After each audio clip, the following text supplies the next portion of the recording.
back to New Revolution Wrestling, the best of 2006. This is the inaugural NRW show, the first round of the Pacific Coast title tournament. I'm Matt Legit, joined once again by Skag Rollins.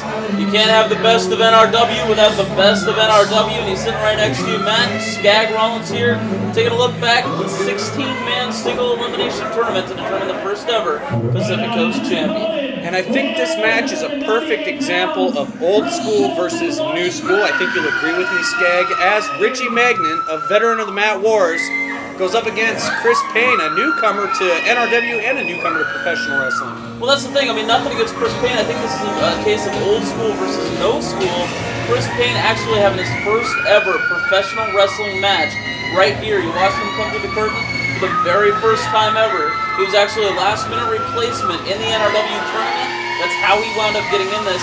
And I think that there was a lot of people in attendance that really wanted to see Chris Payne pull out the ultimate miracle and go all the way, but standing in his way, Ritchie Magnett. Yeah, I couldn't believe how quickly the fans latched on to Chris Payne, having never seen him before. And going up against a veteran like Ritchie Magnett, though, who the fans tend to despise, I guess they had no other choice but to latch on to Chris Payne.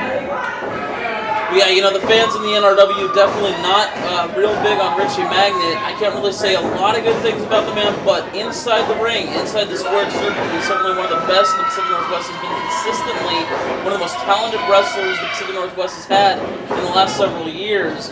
And this man is going to, let's be honest, he's going to teach Chris Payne a thing or two about professional wrestling. Oh, absolutely. An incredible technician in the ring. Going to make Chris Payne wrestle his kind of match. Yeah, absolutely. Right here you see Ritchie Magnett taking over on the arm. Ritchie Magnett's style of match is more of a slow pace, but it's not really a slow pace so much as it is a methodical pace. And that's exactly what it is. You can see, whenever you look across the ring, you can see Ritchie Magnett. There's a good shot of him right there. He's thinking. He's thinking about what his next move is going to be. He's thinking about where he's going to attack, how he's going to attack. And he's feeling out Chris Payne right now because I always say that there's one small advantage that the lesser experienced person has, and that is that he could have spent his entire life watching Chris Payne, or excuse me, watching Ritchie Magnett, whereas Ritchie Magnett has never been able to see anything of Chris Payne. Very true indeed. And one thing you have to bring up here tonight is this is not the only match with an Old World Order member. Ritchie Magnett here taking on Chris Payne. Later tonight, we're going to get to see Brian Alvarez take on OWO member Buddy Wayne.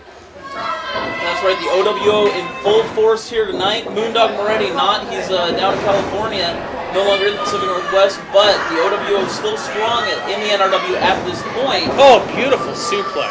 Ritchie Magnett is the suplex master of the Pacific Northwest. Just driving that big right fist into the face of Chris Payne.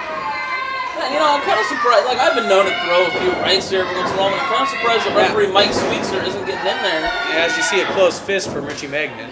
Now the referee gets on him, of course.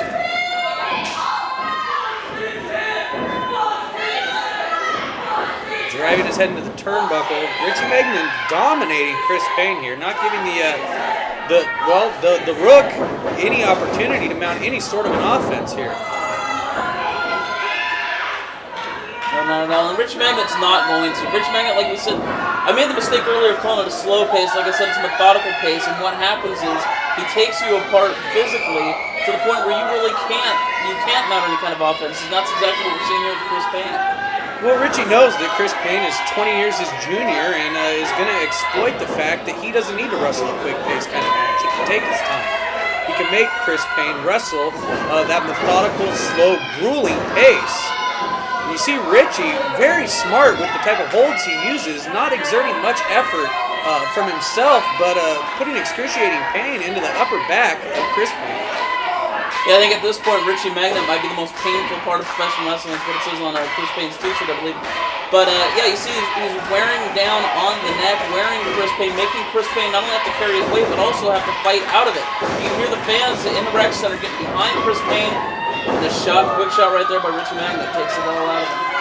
Yeah, this kid is mincemeat here tonight against a guy like Ritchie Magnett. Just doesn't stand much of a chance at all. I don't know if you can call him mincemeat. I don't think we should count Chris Payne out completely. I think that he's definitely the underdog in this match. But I mean, come on, you've seen Rocky. The underdog could win.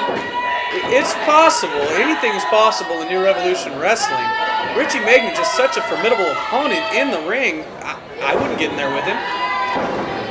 I wouldn't want to meet him walking out of the back door of a bar into a dark alley. Now, there's times when you look at Ritchie Magnett, you can see a man who, I mean, in all honesty, the guy just looks like he's a miserable human being. I haven't had personally too much interaction with him personally or professionally, but he definitely looks like the type of guy who would take your head off if you looked at him cross. And Chris Payne, though, he's starting to mount some sort of offense at this point. But look like he was trying for a suplex there. But Ritchie Magnett's so quick with that uppercut, man. Chris Payne back down on the mat.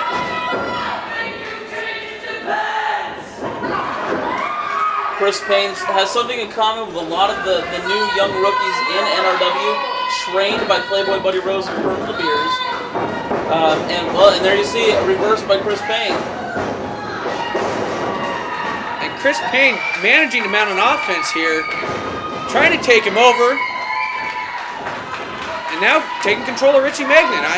I'm kind of impressed here. No, you know, at this point, what Chris Payne wants to do, what he needs to do, is he needs to hold on to that arm. He needs to keep Ritchie Magnett grounded at this point, because if we've seen it before, if Ritchie Magnett gets back on both feet, he will be able to take over on Chris Payne more than likely. Chris Payne has adapted to that methodical pace of Ritchie Magnett very well, though. It looks like Colonel DeBeers and Buddy Rose really trained him well. Beautiful! Oh! And did you see the way Ritchie Magnett measured him up right before that? He knew exactly what he was going for right there. Chris Payne completely telegraphed that maneuver, and Ritchie Magnett saw it coming a mile away, and here comes the big belly-to-belly suplex, and I have a feeling Ritchie Magnett is going on in the tournament. That's it. Ritchie Magnett advances in the tournament, and we're going to be back in just a minute with more of the best of 2006 New Revolution Wrestling.